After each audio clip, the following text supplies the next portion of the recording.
not the missions where everybody's messed up for me, where if a guy's missing legs or he's in there screaming and he's shot up or whatever. I can do something as a medic. Those missions, bring it on, because I can stop those wounds.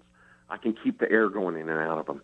I can go fast enough. I know that if I work hard and I work fast, I can save that guy's life.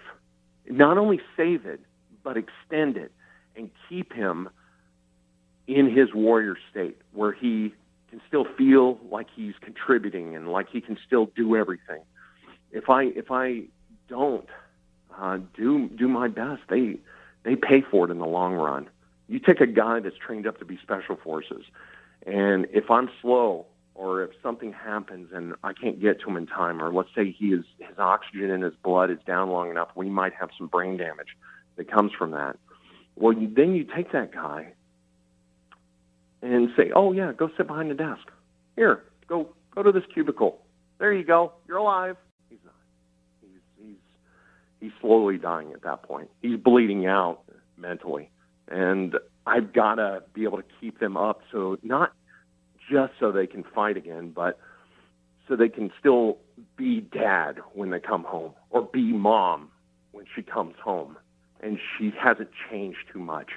And that's why we do it. I don't know any of these people. I never did, but I would go to the ends of the earth, and my crews would too. We'll run as fast as we can to come get them, because that's what matters. The mission that messed me up the most, and I wrote about it, was a guy that didn't have any wounds. He was an old contractor, 64 years old, and he was having a heart attack. And we ran down in the middle of the day, go get this guy. I've got a 7-minute flight.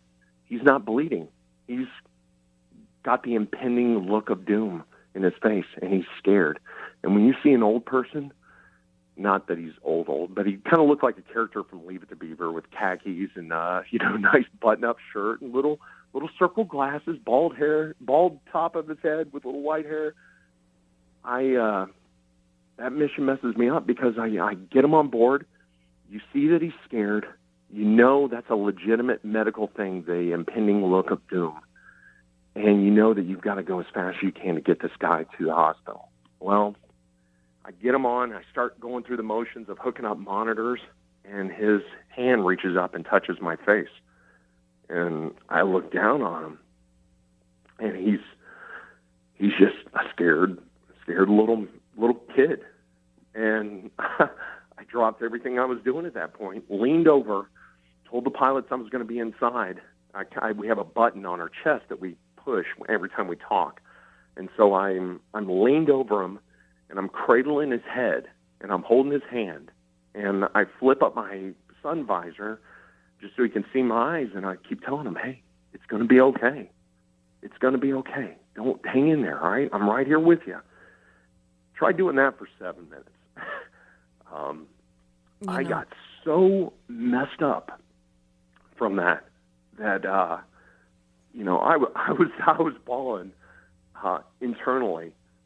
And when I got back on board, nobody said a word because nobody heard me crying or anything like that. They just, everybody just stayed silent, and I didn't care because, I had tears going down my face. Nobody could see me. I just hopped in my back window and sat there, and I hung my head out the window so the wind at 100 knots would dry my tears, and I could compose myself before the next mission.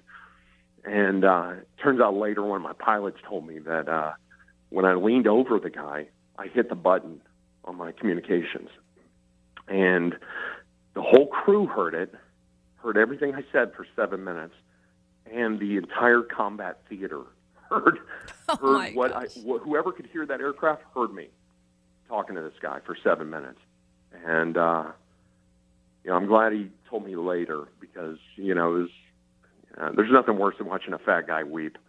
But it's those things that move you. And, I try and lay it out there in this book. When I've got grown pilots that are 20-year aviators, gunslinger pilots, where they have more hours flying overseas in a war zone compared to the United States in a peacetime true gunslingers that are responsible for so many lives because of their expert flying, when they're calling me choked up and crying, almost sobbing, that moved me. And I got other guys that are like, thanks, this is good, because it'll take a guy who's back home now, he'll read it, he'll understand, and it'll make it almost okay. That to me, I still, when I'm at Walmart or out at a store and I see something drop and my head flips around real quick, but I'll see other guys that almost duck and they're with their wife and kids. Mm-hmm. I go up to them and, we'll kind of look at each other, and that's some deep stuff. It's just a knowing nod or a look, and, you have to remember that you're still here, and we owe it. We owe it to each other, and we owe it to our buddies that, aren't here anymore. And we owe it to our families to be here and to keep on and to keep pushing. We don't need to, take up drinking. We don't need to, have a beer, but don't fall onto those self-medicating patterns that unfortunately a lot of the guys from World War II and Vietnam had to do, because it was looked down upon. Are you looking at turning the book into a movie? I would love to. My buddy, I would love to see it go into something, an adaptation, because I think it's such an important story. My friend just signed his book deal. He wrote Dust Off 7-3. His name's Eric Sebastian. He's still an active duty warrant officer pilot. He was on the cover of Newsweek. He got a deal that's in production right now. And, the world is Hollywood is starting to turn to medevac style. They're looking at redoing MASH. And that's kind of what my book is. My book is it's a mix between MASH and Super Troopers. I made it a point not to focus on PTSD and not to really focus too much on the blood and guts, but rather tell the more entertaining, the human, the human side of it. Thank you so much. Thank you, Jan. I appreciate it. Appreciate you. And I hope that you're out there on social media, because that's definitely going to be I'm sure, a way to network. I put my email on the last page of the book. And if you could make some kind of mention that, I want people, if they've got a question and they're like only a chapter deep, contact me. Shoot me a message. I'll check it. I answer so many questions on this. I've got people from everywhere. Now, what about Facebook? Are you out there? Yeah, I'm on Facebook.